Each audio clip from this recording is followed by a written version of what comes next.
We come now to the Punic Wars. And of course that involved the titanic struggle between Rome and Carthage. And the Punic Wars lasted over a century. Now there were 3 Punic Wars, and each war was fought very differently. Half of the first Punic War was fought on land, and the other half was fought at sea, and that involved great naval battles between Carthage and Rome. The second Punic War shifted entirely to land, and was primarily fought in Italy.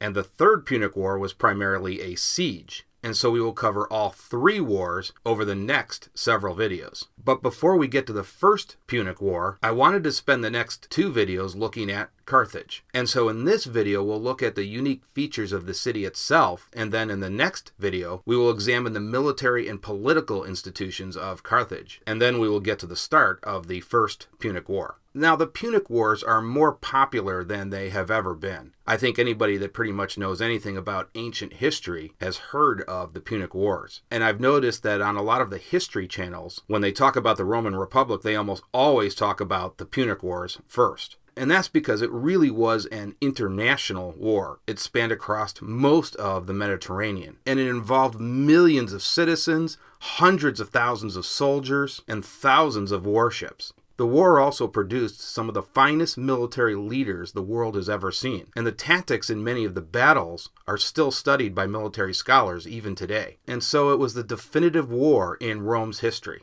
Okay, let's take a look at the location of Carthage. And you can see right here on the map, it's on the very northern tip of Africa. And so it's very prominently located on the Mediterranean. Now, this map was the situation right before the start of the First Punic War. And you can see Rome now has control of almost the entire Italian peninsula, except in the north where the Gauls controlled not only northern Italy, but modern-day France as well. And you can also see that Carthage is pretty much all across the Mediterranean. So they had taken Corsica, Sardinia, most of Sicily, most of North Africa, and parts of southern Iberia. And so the main point here is that the Carthaginians had experience traveling by sea all across the Mediterranean. The Romans did not. They were confined pretty much to the Italian peninsula. And of course, we know recently they had just conquered the Greeks in southern Italy. And so it was only natural that Rome and Carthage would start focusing on each other with the Greeks pretty much out of the picture. And the region that they would fight over, of course, is Sicily. And you can see Sicily is right in the middle of the Mediterranean Sea. And so if you were going to control the Mediterranean Sea, you had to control Sicily. But it wasn't just about the location of Sicily. Sicily also contained numerous harbors around the entire island. And so that was another reason why you would want to control Sicily. And so if the Romans wanted to become the dominant world power, they were going to have to kick Carthage out of Sicily proper. So let's take a step back here and look at the very foundations of Carthage. Now, the story of Carthage starts with ancient Phoenicia, and the capital of Phoenicia was Tyre. Now, according to Herodotus, Tyre was founded in 2750 BC. And you can see it right here. It's located in modern-day Lebanon. So again, the Phoenicians go way back, almost back to the time of the first pharaohs in ancient Egypt. And the Phoenicians and Egyptians fought numerous wars.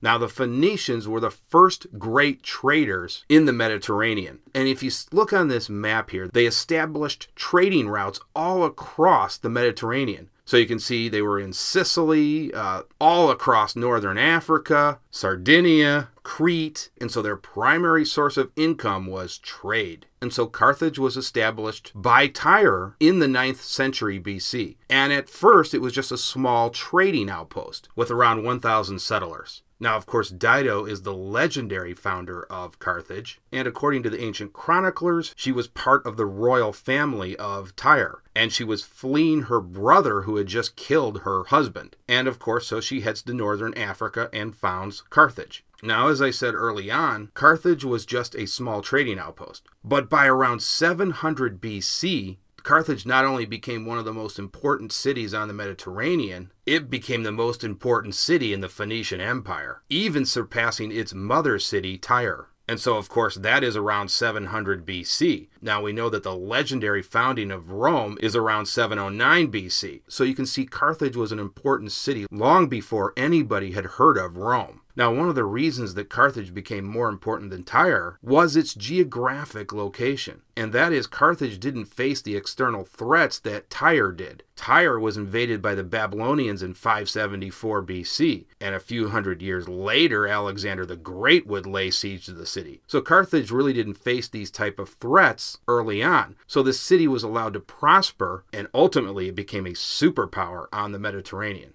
And like the ancient Phoenicians, Carthage looked towards the sea. And so it took over many of the cities and trading outposts that the ancient Phoenicians had established. Now, although Carthage became an entity in its own right, it still retained the culture of the ancient Phoenicians. And so the Carthaginians worshipped the same gods and, even more importantly, had a royal family. But that would eventually be replaced by a republic. But we'll get to that in the next video. Now, if you traveled by land to Carthage in ancient times, the first thing that you would have noticed were the three great walls of Carthage. And you can see them right here in this diagram of Carthage. Now, the walls of Carthage were without equal during ancient times. The three walls were made of massive stones that made any attacker think twice about trying to lay siege to Carthage. Now, you can see a side view of the three walls in this diagram right here. Here's the first wall, here's the second wall, and here's the third wall. And you will notice that each wall gets larger and larger than the last wall. And the very last wall is nearly 50 feet in height. And that last wall was over 30 feet thick and could hold over 20,000 soldiers, which was equivalent to about 4 Roman legions.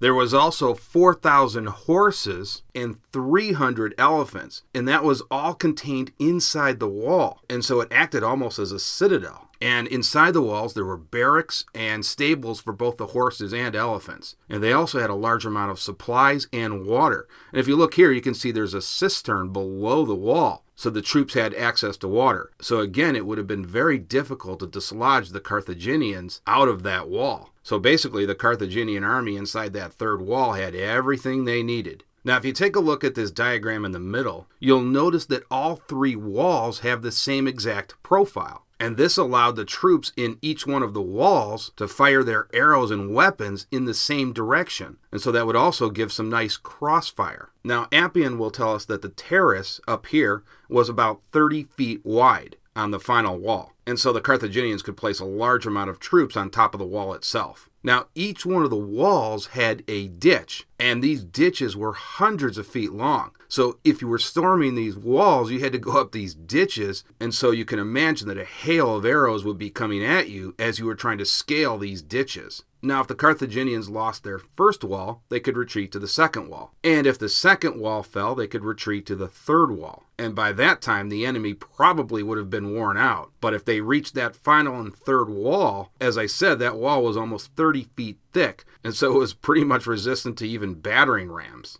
Now, the city of Carthage was about 20 miles in circumference. And you'll notice that the triple walls were built on the west, but they didn't need to build that system on the eastern side. They pretty much only had one wall over there, and that was because the shoreline was composed of these jagged rocks, so there was less need for a triple wall system on that side of Carthage.